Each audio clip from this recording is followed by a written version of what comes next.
এই বিশ্বকাপ আমাদের কল্যাণের জন্য না। এর মধ্যে ন্যূনতম কোরআন সুন্নাহর কোনো কল্যাণ তো নাই আব্বা। পৃথিবীরও কোনো বৈশ্বিক দুনিয়ারও কোনো কল্যাণ এখানে নাই।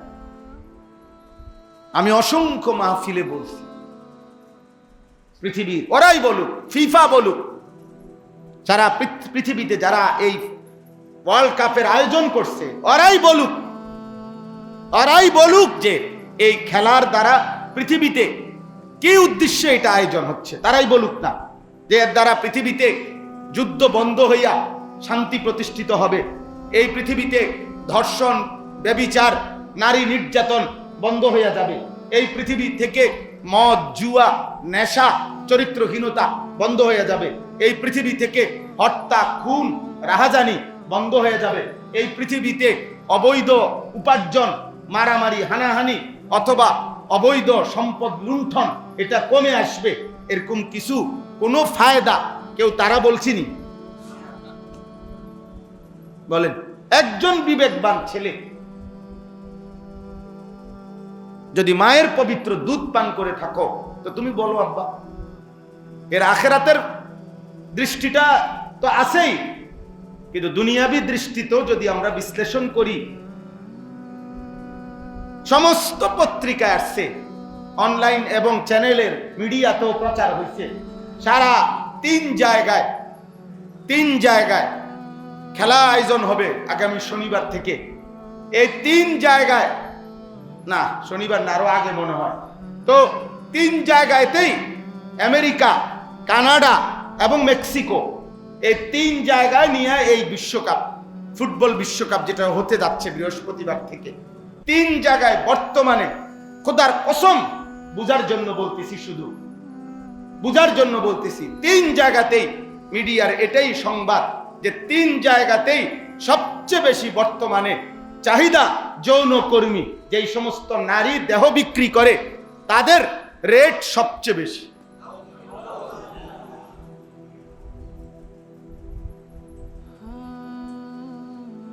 হ্যাঁ, আমি সুনির্দিষ্টভাবে বললাম, দেখেই বলছি, পত্রিকার খবর এবং মিডিয়ার খবর দেখেই বলছি। এর মানে কি আব্বা? এর মানে কি? হ্যাঁ, অতএব কি পরিমাণ মদের বোতল সরবরাহ হবে, কি পরিমাণ নারী সরবরাহ হবে,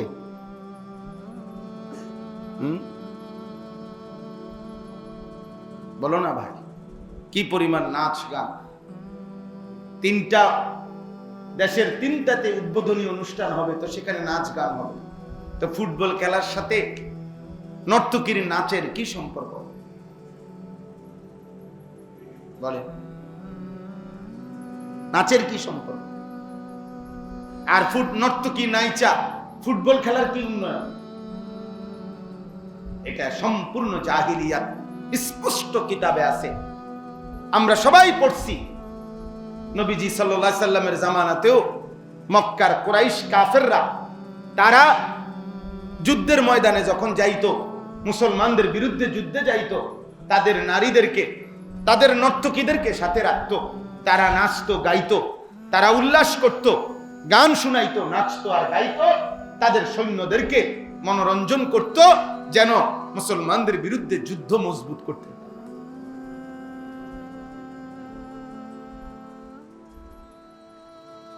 এজন্য ভাইয়া এটা বুঝো আব্বা, বুঝো, তোমরা যারা খেলোয়াড়দের জার্সি পড়েছ, গেঞ্জি, তোমরা নিজেকে স্পষ্ট দাঁড়িয়ে এখন বলো, এর দ্বারা তুমি নিজেকে কি পরিচয় দিতে চাচ্ছ? মুসলমান না ব্রাজিল? মুসলমান না আর্জেন্টিনা? বলো ভাই। হ্যাঁ, মনে করো হাসি দিয়া উড়াইয়া দিলা, অসুবিধা নাই, তোমার জন্য পৃথিবী থামবে না, আমার জন্য পৃথিবী থামবে না, কারো জন্যই না। ফেরাউনের মৃত্যুতেও সূর্যের কিছু হয়েছে না, আবার আব্দুল কাদের জিলানির মৃত্যুতেও সূর্যের কি হয় নাই? কিছু হয় নাই, সূর্য চলতেই থাকছে, সময় কি চলে। সময় কারো জন্যই থামে না, ইমানদার হোক আর নাফরমান, কারো জন্যই আটকাবে না। আমরা যারা মাগরিবের নামাজ জামাতে পড়ছি, আমাদেরও সূর্য ডুবছে। তোমরা যেসব নাফরমান মাগরিবের নামাজ পড়ো নাই, তোমাদেরও সূর্য ডুবছে। এখন তোমাদের রোদ না, তোমাদেরও সূর্য ডুবা। অতএব সময় চলমান, সময় তোমারে নিয়ে আমারে নিয়ে চলতেই আছে। কিন্তু এই কথা বুঝাইতে হবে, এ কথা বুঝতে হবে, এ কথা বুঝতে হবে। পৃথিবীর উন্নয়ন কি, আমার দেশের উন্নয়ন কি? এই লক্ষ লক্ষ কোটি কোটি টাকা আমাদের বাংলাদেশেই যা ব্যয় হচ্ছে এই খেলাকে কেন্দ্র করে, আমার দেশের রাষ্ট্রের অর্জন কি, আমাদের বাংলাদেশের কি কি লাভবান হবে তোমাদের এই যুবকদের এই উল্লাসের দ্বারা? বলো, দেশের সমৃদ্ধি কি এতে? আল্লাহ আমাদেরকে হেফাজত করো। এজন্য এটা স্পষ্ট, রাসূলুল্লাহ সাল্লাল্লাহু আলাইহি সাল্লাম বলছেন, আল্লাহর নবী বলছেন, যে ব্যক্তি যার সাদৃশ্য গ্রহণ করবে, খোদার কসম নবীজি বলছে ফাহুয়া মিনহুম, সে তাদেরই অন্তর্ভুক্ত হবে। নবীজি বলছেন আল মারউ মা মান আহাব্বা, যে যাকে ভালোবাসবে কিয়ামতের দিন সে তার সাথেই থাকবে। হাদিস শুনেন, চাচারা শুনলে খুশি হবেন।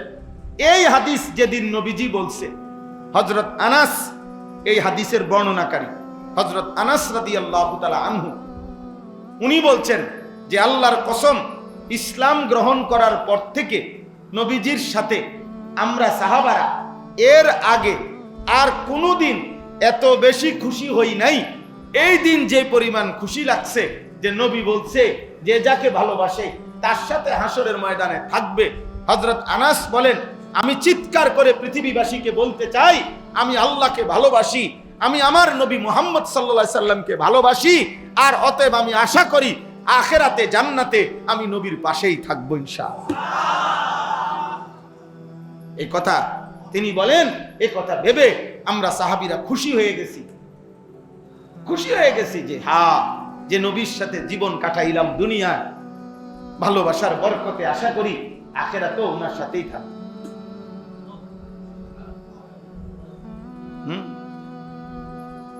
একজন সাহাবী, স্পষ্ট হাদিসের মধ্যে আছে, এক সাহাবী নবী সাল্লাল্লাহু আলাইহি সাল্লাম একদিন একাকী ইস্তেঞ্জা করে বের হইছেন। ওই সাহাবী দ্রুততম সময়ে নবীজির ওযুর পানি, মেসওয়াক এগুলো এনে দিছেন। আল্লাহ নবী খুব খুশি হইছেন, খুশি হয়ে বলছেন, তুমি আমার কাছে একটা কিছু চাও, একটা কিছু চাও, আজকে দেব, যাও একটা কিছু বলো। কি? নবীজি বলছেন, তখন ওই সাহাবী বলছে, আসআলুকা মুরাফাকাতাকা ফিল জান্নাহ। সুবহানাল্লাহ, ইয়া রাসূলুল্লাহ, আজ এই একান্ত বিশেষ দোয়ার সুযোগে আমি আপনার কাছে চাই, আমি জান্নাতে আপনার সঙ্গী হতে চাই।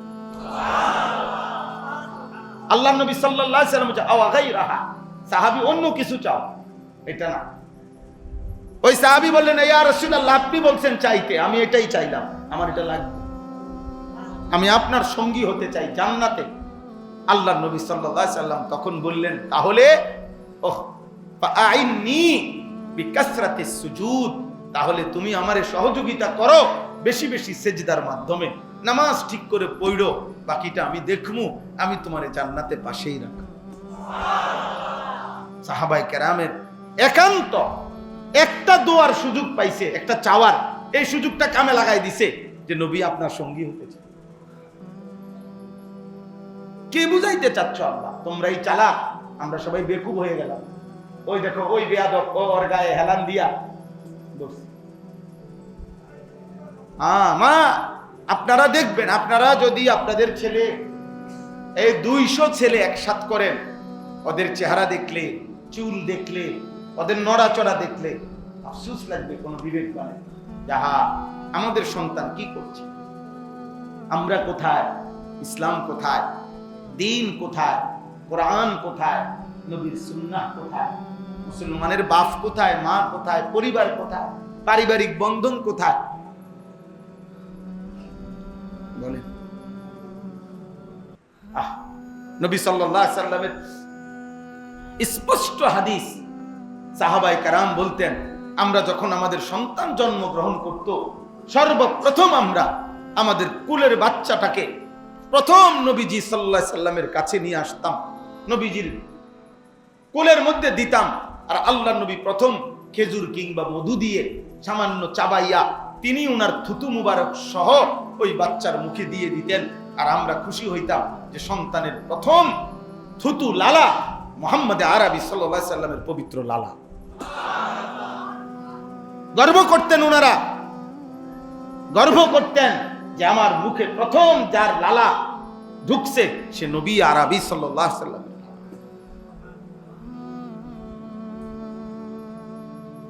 আপনারা এক জায়গা না, সব জায়গায় বলি। এজন্য ছেলেদেরকে বলি, আব্বা যদি কারো বিবেক থাকে, না মানলেও কোনো অসুবিধা নাই, আমি তো বললাম তোমার জন্য আমি আটকাবো না, আমার জন্য তুমি আটকাইতে না, কারোর জন্যই কেউ আটকায় না, না মানলে কোনো অসুবিধা নাই। বাকি আমি যদি বিবেক থাকে তাহলে এই খেলাকে প্রত্যাখ্যান করো, এই জার্সি প্রত্যাখ্যান করো, এই চুল প্রত্যাখ্যান করো। আল্লাহ নবী সাল্লাল্লাহু আলাইহি সাল্লামের স্পষ্ট হাদিস, নবীজি কসম আল্লাহ, নবীজি বলছেন এই চুল একদিকে বড় আরেক দিকে ছোট, একদিকে চুল আছে আরেক দিকে চুল নাই, এটা স্পষ্টভাবে আল্লাহ নবী নিষেধ করছেন। আন ইয়াহলিকা বা'দাহু ওয়া ইয়াতরুকা বা'দাহু, এটাকে কাজা বলে হাদিসের ভাষায়। কিছু চুল আছে কিছু চুল নাই, আল্লাহ রাসূল এটা নিষেধ করছেন, নিষেধ করছেন। আল্লাহ নবী সাল্লাল্লাহু আলাইহি সাল্লাম নিষেধ করছেন যে সূর্যের আলো আর ছায়া এরকম মুখোমুখি জায়গা, যেখানে সূর্যের আলো পড়তেছে তোমার এক সাইডে, আরেক সাইডে ছায়া, শরীরের একাংশে সূর্যের আলো আরেক অংশে ছায়া, এরকম জায়গায় বসো না। হাদিস, এটা শরীরের ক্ষতি করবে। হাদিসে স্পষ্ট আছে, আল্লাহ নবী সাল্লাল্লাহু আলাইহি সাল্লাম বলছে এক সাহাবী কোনো কারণে একটা জুতা পায়, আরেকটা জুতা হয়তো নাই অথবা হারায় গেছে, কিছু একটা হয়েছিল, আল্লাহ নবী সাল্লাল্লাহু আলাইহি সাল্লাম বলছেন এইভাবে নাহা রাসূলুল্লাহ সাল্লাল্লাহু আলাইহি সাল্লাম নিষেধ করছেন, আল্লাহ নবী সাল্লাল্লাহু আলাইহি সাল্লাম আইয়ামশিআ ফি নালিন ওয়াহিদ, একটা মানে স্যান্ডেল দিয়া হাঁটতে ওই সাহাবীকে নিষেধ করছেন, বলছেন হয় দুইটাই পড়ো নয় দুইটাই খুলে ফেলো। তাহলে হয় তুমি পূর্ণ মাথা চারিদিকে সমান চুল রাখো, নয়তো পুরা মাথা কামায় ফেলো। তুমি এটা কি রাখলা? এটা কোন ধরনের চুল রাখলা বলো? 14 বছর বয়সে এই বাপ ভুলে গেলাম, 14 বছর বয়সে মা ভুলে গেলাম, 14 বছর বয়সে আল্লাহ ভুলে গেলাম, 14 বছর বয়সে রসুল ভুলে গেলাম, 14 বছর বয়সে ইসলামের পরিচয় ভুলে গেলাম, 14 বছর বয়সে কোরআনের পরিচয় ভুলে গেলাম, 14 বছর বয়সে মায়ের পবিত্র দুধের কথা ভুলে গেলাম, 14 বছর বয়সে এই মুসলিম সমাজের কথা ভুলে গেলাম, 14 বছর বয়সেই মসজিদ থেকে বিচ্ছিন্ন হয়ে গেলাম, 14 বছর বয়সে আজান থেকে বিচ্ছিন্ন হয়ে গেলাম, 14 বছর বয়সে আল্লাহর কোরআন থেকে বিচ্ছিন্ন হয়ে গেলাম। হায় নাফরমান, এভাবে যদি চলে 14 বছর, তোমার হালাত কি হবে? তোমার হালাত কি হবে? আল্লাহর নাফরমানি এই লাগাতার চলার দ্বারা হবেটা। ভাইয়া মোবাইল ধরতে নিষেধ করছি ভাই, এই যে এই ফালতু লোক, এটা নিষেধ করা হয়েছে। তাহলে এই জন্য আমি বললাম, আপনারা বাবা চাচাদেরকেও আছেন, আপনাদেরকে বলা কি?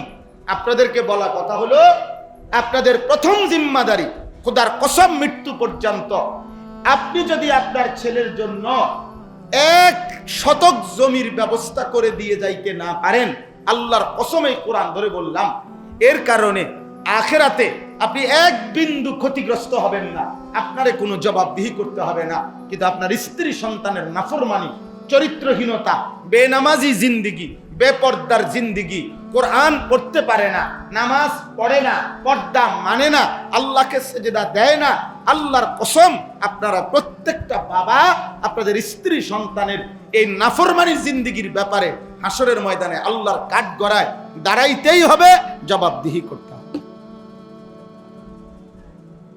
খাট পালং আর সোফা ফার্নিচারের জন্য জবাবদিহি করতে হবে।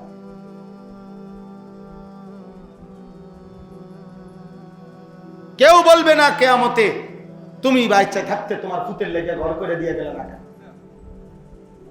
না এটা কোনো দরকার না। দরকার ইমান, ইসলাম। ওয়া'মুর আহলাকা বিস-সালাহ ওয়াসতাবির আলাইহা, কোরআনের স্পষ্ট আয়াত। আল্লাহ বলছে তুমি তোমার পরিবারের সদস্যদেরকে নামাজের আদেশ করো, নিজে নামাজের উপরে মজবুত থাকো। লা নাসআলুকা রিজকা, পরিবারের কারো জন্য রিজিকের কোনো পেরেশানি সহযোগিতা আমি চাই না তোমার কাছে। নাহনু নারযুকুকা, আমি একাই আমি আল্লাহ সকলের রিজিক দেব। তোমার ফুত আমি পাঠাইছি, তোমার ছেলে আমি পাঠাইছি।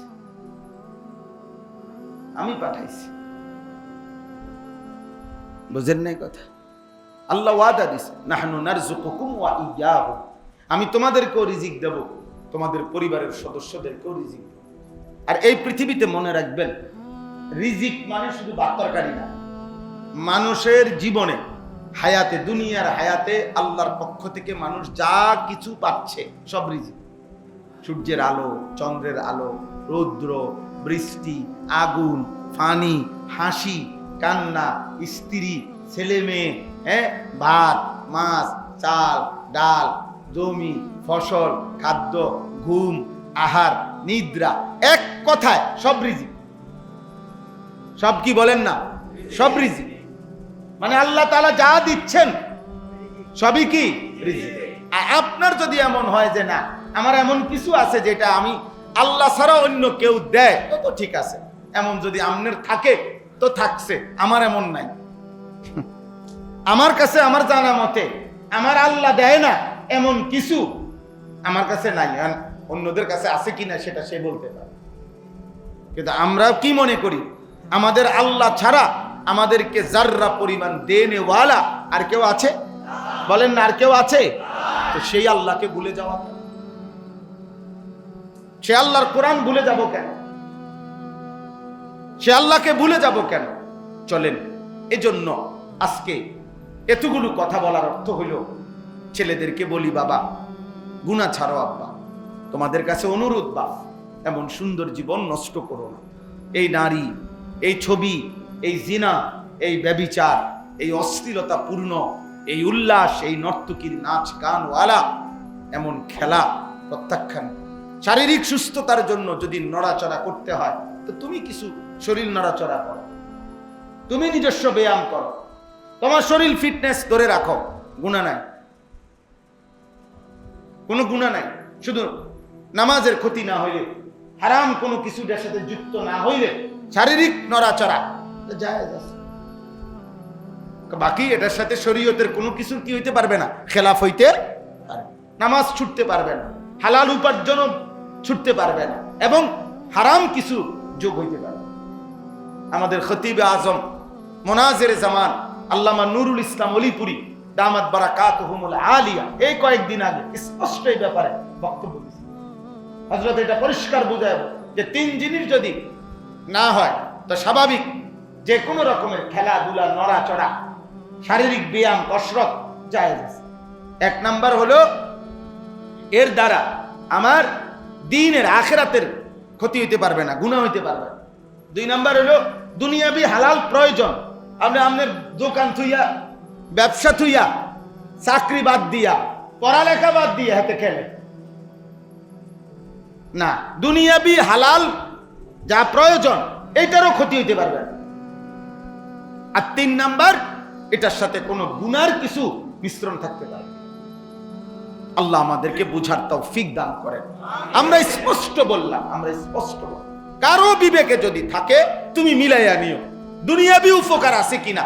ব্রাজিল আর্জেন্টিনার সাপোর্টারের সাথে দুনিয়াবি আমাদের রাষ্ট্রের, তোমার জীবনের, তোমার পড়ালেখার, তোমার উপার্জনের কোনো কিছুর সাথে কোনো মিল সম্পর্ক নাই।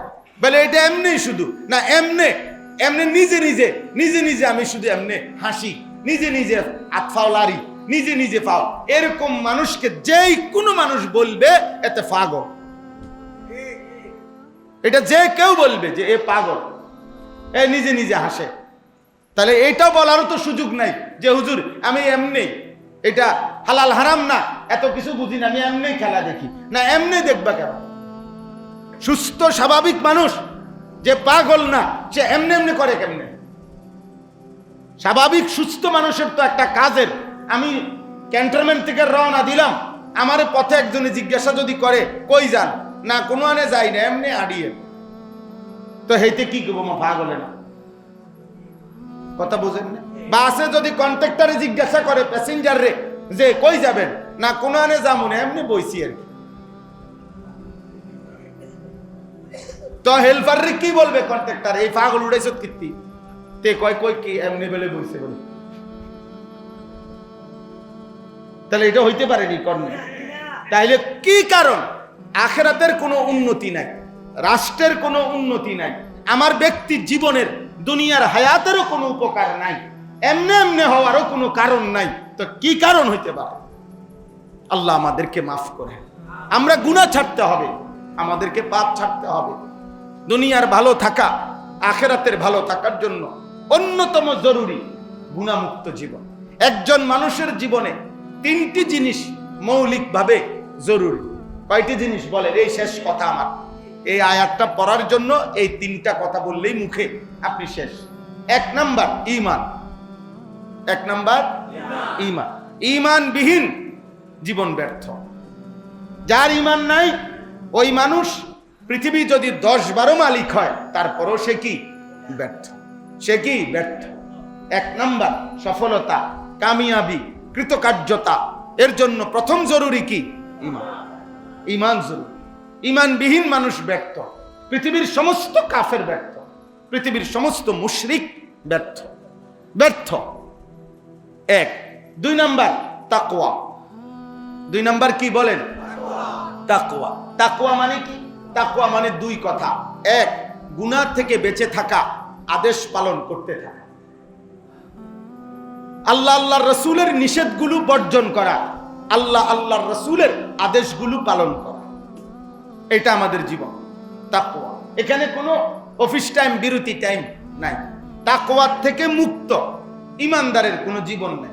মানে এটা অফিস সিস্টেম না যে 8টা থেকে 4টা আমি আপনার অফিসের কর্মচারী, অতএব এই 8 ঘন্টা আপনি যা বলতেছেন আপনার অফিসের নিয়মে আমি চাকরি করলাম, 4টায় যখন ছুটি এবার আমি মুক্ত, স্বাধীন, এবার পরের দিন 8টা পর্যন্ত আপনার আর জানার দরকার নাই আমি কি করি, কি খাই, আমি হাসি না কাঁদি, আমি নাচি না গুঞ্জাই, আপনার দরকার নাই। আমারে আবার কালকে 8টা বাজে আপনি আমার অফিসে পাইলেই হইল না। ইসলাম এটাকে বলে না যে আল্লাহ এখন আমি মাগরিব পড়ছি, এশা পর্যন্ত মাঝখানের এই 1.5 ঘন্টা আপনার কোনো জানার দরকার নাই, আমি নাচি নইলে লাফাই, আমি হাসি নইলে কান্না করি, আপনার কোনো দরকার নাই। আমারে আবার এশার নামাজে পাইলেই চলবো।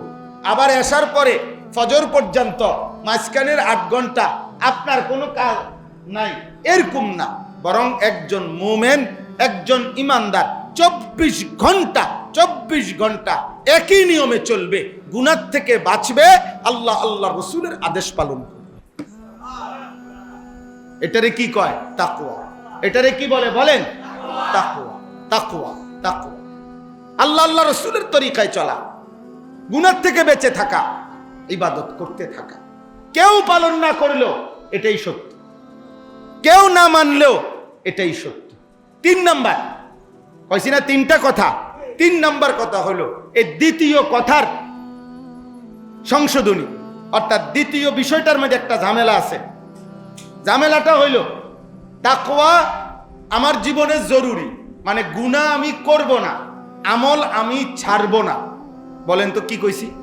গুনাহ আমি, আমল আমি, কিন্তু যত কিছুই বলি আমি, যত কেয়ারফুলি থাকি, আমার দ্বারা গুনাহ হবে, এটাই স্বাভাবিক। আমার আমল ছুটবে, গুনাহ হবে, আমলও কি হবে? ছুটে যাবে। তা তাইলে এবার আমার করণীয় কি? এই 3 নাম্বার হলো ইস্তিগফার ও তাওবা। 3 নাম্বার কি? ইস্তিগফার ও তাওবা। আল্লাহ বলেন কোনো অসুবিধা নাই বান্দা, চলতে থাকো, হাঁটতে থাকো, যে যখনই ফিসলা খাইয়া পড়বা, ফিসলা খাইবাই তুমি, অসুবিধা নাই, আবার ঘুরে দাঁড়াও, আবার ঘুরে দাঁড়াও। তার মানে ইস্তেগফার ও তাওবা করো। ইস্তেগফার, ইস্তেগফার ও তাওবা মানে কি? ইস্তেগফার মানে হলো গুনাহ ছেড়ে দিয়ে মাফ চাওয়া। তাওবা মানে হলো পুনরায় ইবাদত শুরু করে আল্লাহর কাছে ফিরে আসা। এটা বুঝতে হবে। গুনাহ ছেড়ে দিয়ে মাফ চাওয়া এটাকে বলে ইস্তেগফার, আর পুনরায় ইবাদত শুরু করে আল্লাহর কাছে ফিরে আসা এটাকে বলে কি? তাওবা। বলেন তাহলে ইস্তেগফার কাকে বলে? বলেন গুনাহ ছেড়ে দিয়ে মাফ চাওয়া। বলেন এই কথাটা বলেন, এটারে কি বলে? ইস্তেগফার। আর তাওবা বলে কাকে? পুনরায় ইবাদত শুরু করে আল্লাহর কাছে কি করা? ফিরে আসা। যে ইবাদত শুরু করে সে আল্লাহর কাছে ফিরে আসে, আল্লাহর কাছে ফিরে আসে। এই জন্য বয়স্ক চাচাদেরকেও বলি, এ কথা জরুরি মনে রাখতে হবে যে কোন ব্যক্তি গুনাহ ছাড়ে নাই, গুনাহ ছাড়ে নাই, ইবাদত আবার শুরু করে নাই, এমনি শুধু বলতেছে আস্তাগফিরুল্লাহ আস্তাগফিরুল্লাহ ওয়া আতুবু ইলাই, এটা আপনি যত সুর দিয়ে কোন, যত চোখের পানি ফেলেই বলেন, যত লড়াচড়া কইরা ডুললে ডুললে কোন, যত হুজুরের তালে তালেই বলেন, যত ফিসাবের তালে তালেই বলেন, যত বিরানির ফুটলার তালে তালেই বলেন, যত খিচুড়ির ড্যাগের তালে তালেই বলেন, এটা তাওবাতুল কাদ্দাবিন, এটা মিথ্যাবাদীর তওবা, মিথ্যাবাদীর তওবা, মিথ্যাবাদীর তওবা। এই লোক মিথ্যুক, মিথ্যুক, মিথ্যুক। তার আস্তাগফিরুল্লাহ মিথ্যা, তার আতুবু ইলাইহি মিথ্যা। কথা বুঝেন না?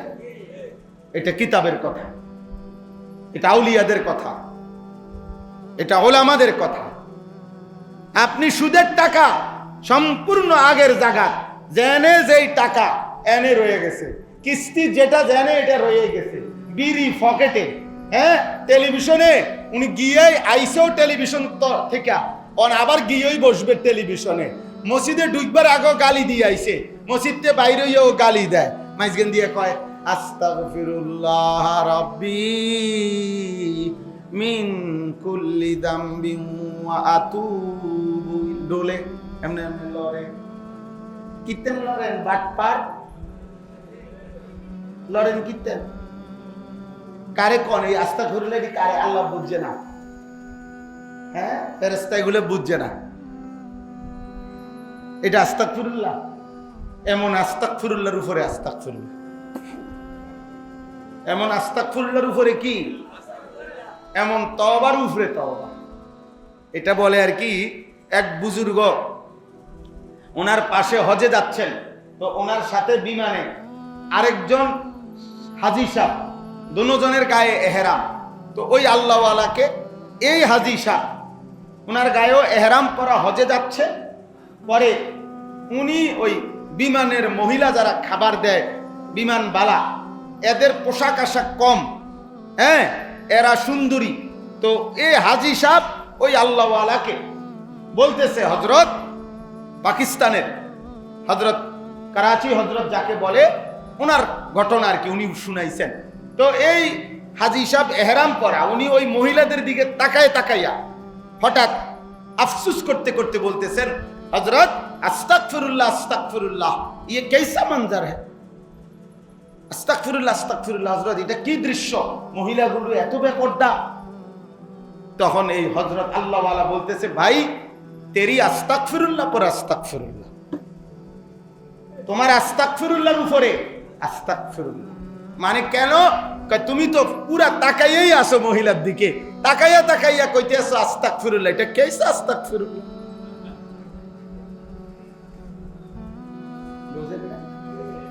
তো তিনি বললেন, আরে ভাই পহলে তো নজর হটাও ফির আস্তাগফিরুল্লাহ পড়ো। আগে তো কি করো? নজর হটাও, আরে আগে তো চোখ সরাও, এরপরে না কইবা কি আস্তাগফিরুল্লাহ। তুমি যদি সাইয়া রয়েছে বেড়ির দিকে, তা আপনি যদি টেলিভিশনের দিকে সাইয়া সাইয়া এবারে কয় আস্তাগফিরুল্লাহ আস্তাগফিরুল্লাহ, কিও দুনিয়াটা কি শুরু হইল? কাকায় কয় আস্তাগফিরুল্লাহ, আমনের এরকম আস্তাগফিরুল্লাহর উপরে আস্তাগফিরুল্লাহ, আপনার এই বিড়ি খাওয়াই না আস্তাগফিরুল্লাহর উপরে আস্তাগফিরুল্লাহ, আপনার এই সুদের আর কিস্তির টাকার উপরে পরে আস্তাগফিরুল্লাহ, এটার উপরে আস্তাগফিরুল্লাহ। এমন আস্তাগফিরুল্লাহ। হ্যাঁ, আখেরাত তামাশা না, আখেরাত পরকাল হাসরের ময়দান।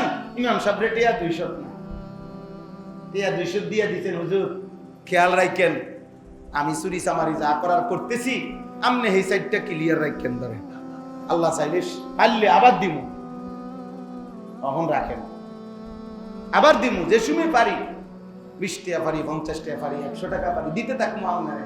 আমনে আখেরাতের এই সাইডটা আমনে ক্লিয়ার রাখেন। এই সাইডে তো আপনি দেখতে নেই, আপনাকে আমি সুদ খাই, কিস্তি নেই, বাটপারি সিটারি যা করার করি, এটা নেই। এটা আখেরাত? কথা বলেন, এটা আখেরাত? এটা তো মস্কারি করি। 200 টাকা দিয়ে আখেরাত কিনলেন? হ্যাঁ, 2টা ফ্যান দিছেন মসজিদে, এই 2টা ফ্যান দিয়ে আখেরাত কিনা ফেলছেন। 1 কাতার টাইলস দিয়া পরকালের জান্নাতের ব্যবস্থা করে ফেলছেন।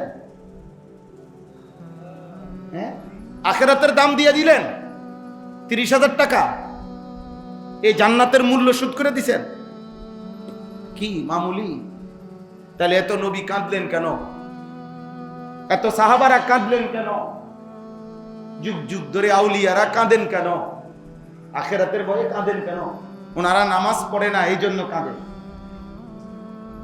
আরে নবী, আউলিয়া, সাহাবারা যুগে যুগে যে কাঁদছে রাত্র দিন, এই কারণে যে ওনারা নামাজ পড়ে না, এ কারণে যে ওনারা যাকাত দেয় না, এ কারণে যে ওনারা আল্লাহর হুকুম মানে না। সমস্ত ইবাদত শতভাগ করার পরেও রাত্র দিন চোখের পানি ফেলে কাঁদছে আখেরাতের ভয়ে, আল্লাহর ভয়ে। এটা না চলেনি, কথা শেষ। অতএব আমি আপনাদের কাছে এই 3টা কথা বললাম। 1 নাম্বার ঈমান জরুর। ছেলেরা, বাবা, তোমাদের কাছেও কলিজার মধ্যে যদি কাফেরের প্রতি ভালোবাসা থাকে, কাফেরের প্রতি যদি যুক্তি দেখাও, ঈমানের সমস্যা হবে। গুনার উপরে যুক্তি দেখাইও না, গুনার উপরে যুক্তি দেখাইও না, খেলার উপরে যুক্তি দেখাইও না, তোমার তামাশার উপরে যুক্তি দেখাইও না। সাবধান, নাই তো শরীর থাকবে কিন্তু ঈমান থাকবে না। বাইচা থাকবা, ভাত মাছ খাইবা, ঈমান থাকবে না। সাবধান বললাম। একটা ছেলেকেও যদি বুঝে থাকো বললাম, বন্ধুদের খপ্পরে পড়ে, মোবাইলের আড্ডায় পড়ে, নর্তকীর নাচে পড়ে এমন সুন্দর জীবন শেষ করে দিও না। নর্তকী তোমারে চেনে না, অসৎ বন্ধুরা তোমারে মনে রাখবে না। কারো বন্ধু থাকে না। আমার প্রাইমারি স্কুলের জীবনের কোনো বন্ধু আর আমার আশেপাশে থাকে না। কে কোথায় থাকে আমি জানি না। আমার মাধ্যমিক লেভেলের কোনো বন্ধু আমার সাথে এখন থাকে না, আমি জানি না কে কোথায় আছে। চলার পথের বন্ধুরা হারিয়ে যাবে, আমি একাই থেকে যাব। একদিন সবাই হারাইতে হারাইতে একদিন আমি এমন জায়গায় পৌঁছবো, এমন গর্তে, যে গর্তে আমার স্ত্রীও আমার পাশে থাকবে না, আমার ছেলে মেয়েও আমার পাশে থাকবে না, আপনজন কেউ আমার সাথে থাকবে না। ওইটার নামই হচ্ছে কবর। ওইটার নাম কি বলেন? সেদিন আমি শতভাগ একা হয়ে যাব, একা হয়ে যাব। এজন্য হাদিসে আছে, আল্লাহর নবী বলছে, কবর ডাক দিয়ে বলে, দুনিয়ার মানুষ, আনা বাইতুল ওয়াহদা, আমি একাকিত্বের ঘর। আনা বাইতুদ দুদ, আমি পোকামাকড়ের ঘর। আনা বাইতুল গুরবা, আমি অপরিচিতের ঘর। অপরিচিত মানুষ দুনিয়াতে ঘর দেখলে আরেকজনের বাড়ি গেলেও বোঝে কোনটা বাথরুম, কোনটা ড্রয়িং রুম, কোনটা ডাইনিং রুম। মানুষের একটা আইডিয়া আছে না? প্লাস্টিকের দরজা, এটা দেখলে বুঝুন যে এটা বাথরুম। স্বাভাবিকভাবে প্লাস্টিকের দরজা এগুলো বলা হয় কি? বাথরুম। ওয়াশরুম কোনটা, এটা বোঝে সে। কোনটা ডাইনিং রুম, ওই সোফা আছে যে রুমে, এটা আন্দাজ করে সবাই, এটাই কি রুম? সামনের রুম, ডাইনিং রুম। তাহলে দুনিয়ার মানুষ একজনের ঘর আরেকজনের ঘর দেখলেও চিনে।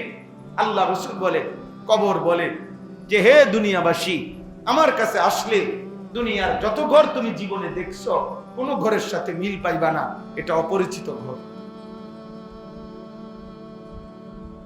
অপরিচিত ঘর। হ্যাঁ, আমি সেদিন ব্রাহ্মণবাড়িয়া রাত 2:30 বাজে এক কবরস্থানে, আমরা আরো 2-3 জন মিললাম, জিয়ারত করতে গেছিলাম রাতের, তখন বাজে 2:30, গভীর রাত, একাকী, সর্বোচ্চ 3-4 জন মানুষ আমরা, বড় কবরস্থান, আমাদের একজন নিকটতম মানুষের কবর সেখানে ছিল। তো আমি ওনার জানাজায় যাইতে পারি নাই, দূরে কোথাও মাহফিলে ছিলাম, যার কারণে পরে অনেকক্ষণ দাঁড়াইছিলাম, আধা ঘন্টা, চারিদিকে তাকায় দেখলাম অনেক কবর, লাইট আছে সুন্দর। তো আমার সাথের ওপরে বললাম যে এই পৃথিবীতে মাটির উপরে কত উল্লাস, কত আয়োজন, কত চিৎকার, কত কিছু হইতেছে, এই মানুষগুলো এখানে পড়ে আছে চুপ, এরা নড়েও না, এরা কথাও বলে, কোনো হাসি, কোনো কান্নাই এদের উপরে কোনো প্রভাব ফেলে। এই জন্য যুবক, কলিজা যদি নরম না হয়, কোনদিন একাকী, তুমি একা কবরস্থানে যাবে, ওই দেখেন ওই ওরা ওইখানে, ওই দেখেন হাসাহাসি করতেছে, মাশাআল্লাহ, আল্লাহ বরকত দান করেন তোমাদের, আল্লাহ তোমাদেরকে বরকত দান। আফসোস, আফসোস, সবসময় দেখবেন এরকম, কিছু দিল আছে পাথর।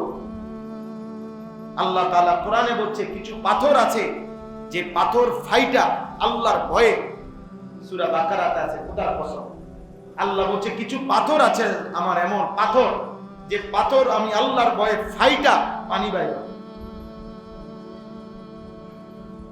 এ তো কোরআন শরীফের আয়াত। আর কিছু নাফরমান আছে এমন, এই নাফরমান তার উপরে আসমানের গজব যখন পড়ে তখনও বেঈমানে আল্লাহর দিকে ফেরে।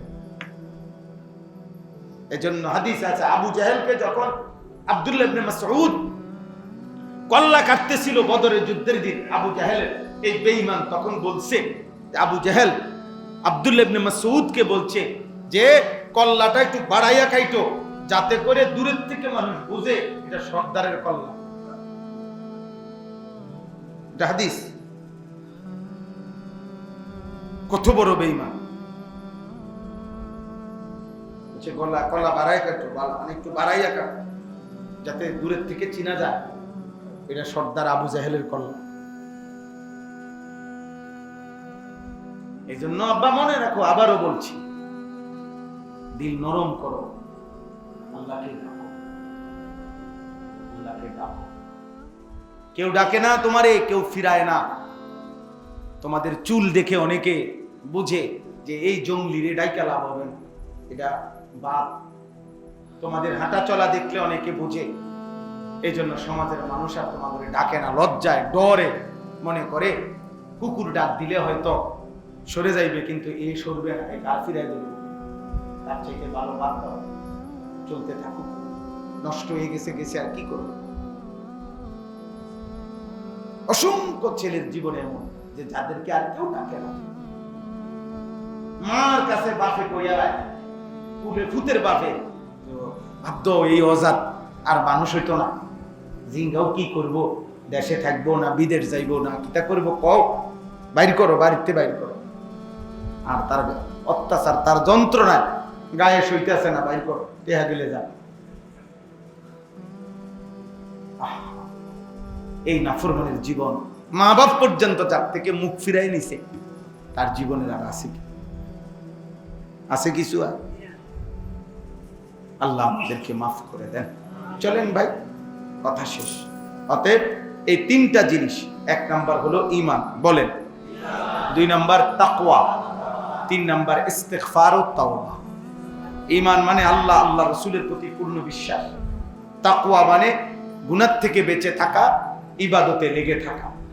আর যখনই গুনাহ হবে, যখনই আমল ছুটে যাবে, 3 নাম্বার কি? ইস্তিগফার ও তাওবা।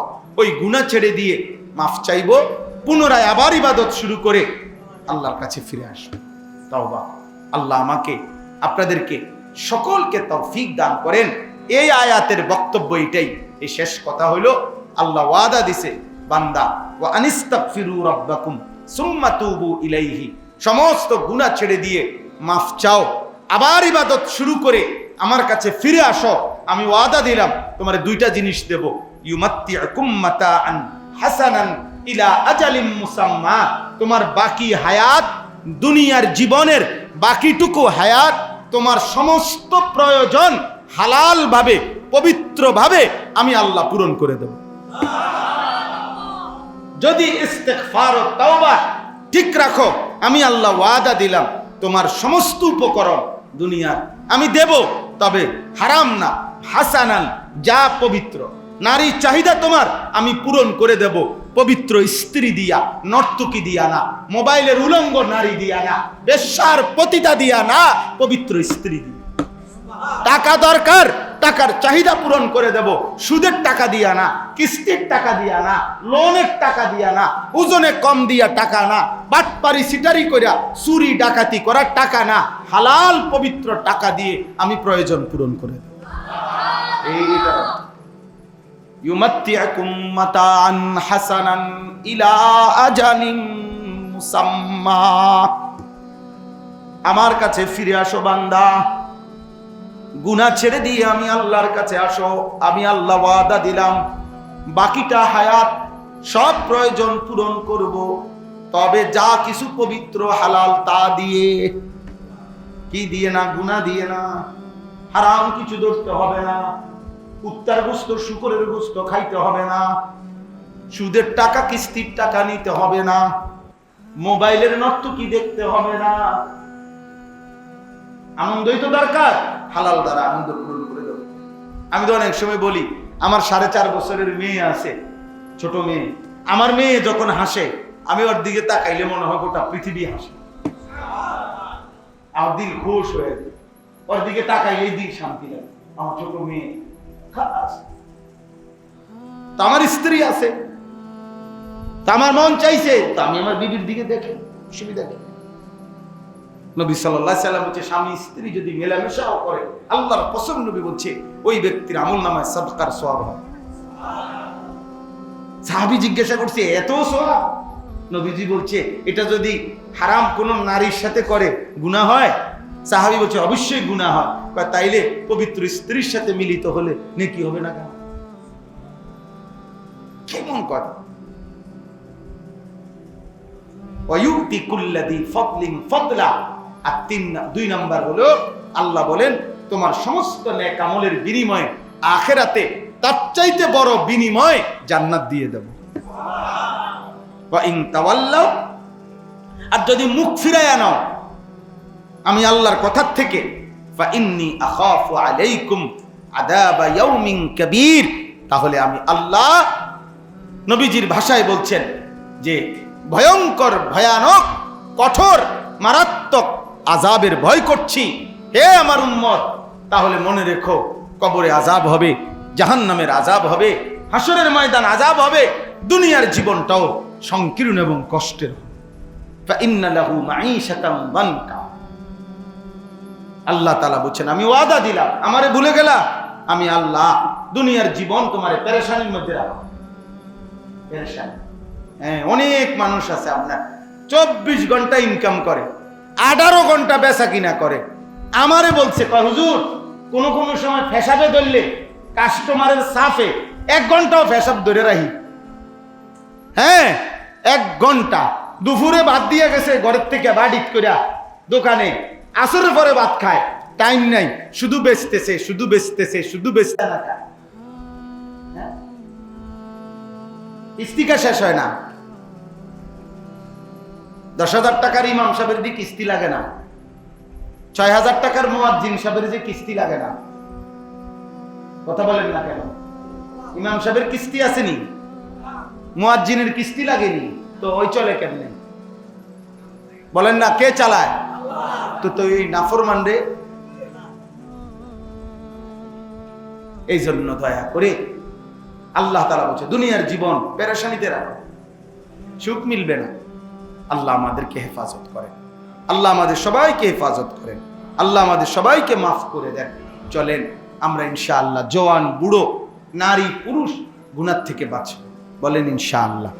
যুবক ভাই, তোমাদের কাছে শেষ কথা হলো, 5 ওয়াক্ত নামাজ পড়ো, বিশেষ করে ফজরের নামাজ।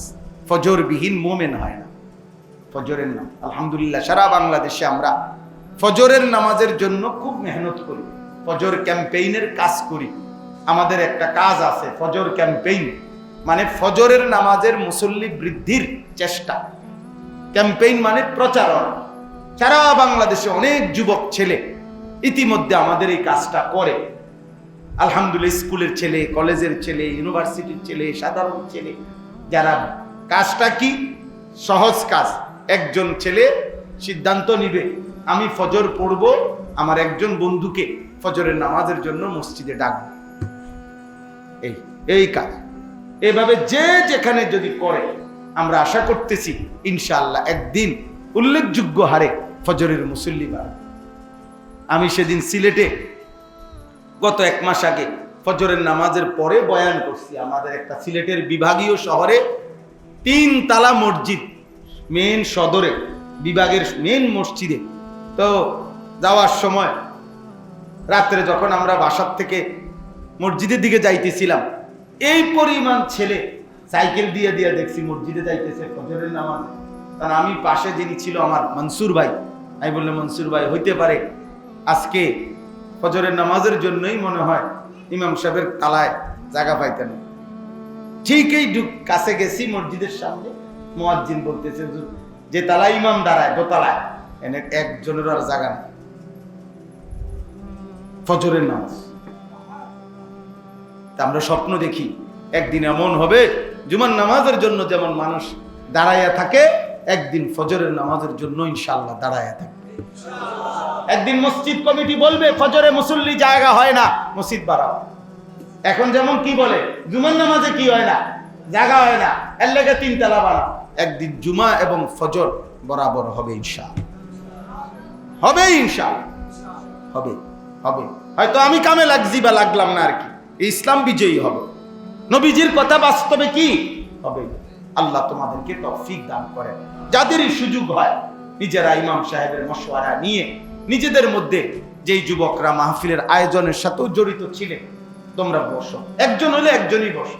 কারো হাসি, কারো ঠাট্টা, কারো মস্কারি, কোনো অসৎ সমবয়সী বন্ধুর টিটকারিতে ঘাবড়াইয়া যাইও না, ঘাবড়াইয়া যাইও না। 2-4 জন মুনাফিক, 2-4 জন বেঈমান, 2-4 জন নাফরমান শয়তান তাদের ভিতরে সওয়ার হইয়া ওদেরকে দিয়া তোমাকে টিটকারি করবে, কিন্তু এতে ঘাবড়াইলে হবে। আমি যখন কুমিল্লা শহরে, আমরা যে সময় মাদ্রাসায় পড়তাম, আমি শহরেই বড় হয়েছি, আমার ডানে বামে আশেপাশে কমপক্ষে 10 কিলোমিটারের ভিতরে একটা ছেলে ছিল না মাদ্রাসা পড়তো। আমরা যে সময় বাড়িতে আসতাম, বাসায় আসতাম, পুরা মুসাফিরের মতো মনে হইতো যে একজন বন্ধু সমবয়সী নাই যে মাদ্রাসায় পড়ে। এর মধ্যে পড়ালেখা করছি আলহামদুলিল্লাহ, এর মধ্যে পড়া। তো স্কুলের বন্ধুরা, স্কুলের প্রাইমারির ক্লাসমেটরা পর্যন্ত, 4র্থ শ্রেণীর একজন ক্লাসমেট, ক্লাস 4-এ পড়ছি যখন, ও এখন জগন্নাথ ইউনিভার্সিটির প্রফেসর, আমার বন্ধু, সে আমারে ফোন দিয়া নাম্বার যোগাযোগ করে কথা বলছে যে দোস্ত আমি তোমার সেই ছোটবেলার 4র্থ শ্রেণীর বন্ধু। হ্যাঁ, অতএব ঘাবড়াবার কিছু নাই। একজন ছেলেও যদি ফিকির করো, আল্লাহ বরকত দিবে, আল্লাহ তৌফিক দান করেন। আমার একটা ফিকির জীবনের, আমি চেষ্টা করি আব্বা, আপনাদের কাছেও দোয়া চাই, মুসলমানের কিশোর, যুবক, নওজোয়ান আল্লাহর দিকে ফিরবে, এটা আমার খুব চেষ্টা। আমার কথা হলো স্কুলে পড়ুক, কলেজে পড়ুক, ইউনিভার্সিটিতে পড়ুক, কোনো অসুবিধা নাই, যে যেখানে পড়ুক, কিন্তু দিন শিখুক, আল্লাহ চিনুক, প্রয়োজন পরিমাণ কমপক্ষে কোরআন, সূরা, কেরাত, দোয়া, কালাম শিখুক। এজন্য আমাদের মাদ্রাসা কুমিল্লা ক্যান্টনমেন্ট, ময়নামতি সাহেবের বাজার, ওই মাদ্রাসায় আমরা আজকে 2 বছর যাবত প্রতি 2 মাস পর পর, 3 মাস পর পর আমরা শুধু স্কুল কলেজের ছেলেদের জন্য কোর্স করাই, কখনো 1 দিনের, কখনো 3 দিনের।